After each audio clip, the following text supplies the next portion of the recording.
There are many words for island: isle, scary, home, reef, atoll, key. The coastal charts for Pelinge Archipelago show a crescent of uninhabited skerries west of Glosholm, perhaps the result of a capriciously formed ridge down on the sea floor. Kummelshar is the largest and brightest pearl in this necklace.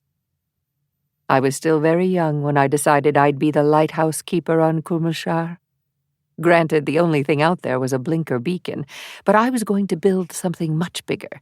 A lighthouse so tall that I could see and watch over the whole eastern Gulf of Finland, that is, when I grew up and was rich.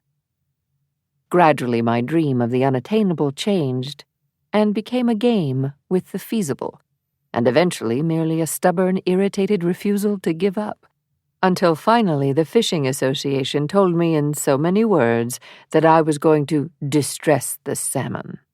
So that was the end of that. But about 2.5 nautical miles from Kummelshar, in towards the coast, there were some small islands that no one really cared about. One of them was Bredshar, and it was available for leasing.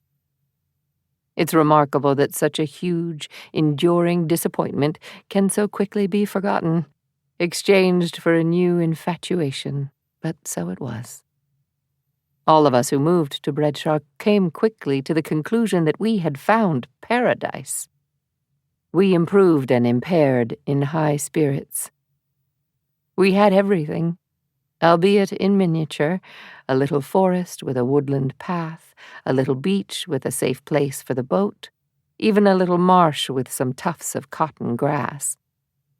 We were proud of our island, and we wanted to get approval to show it off. We asked people out, and they came, and came back, summer after summer, more and more.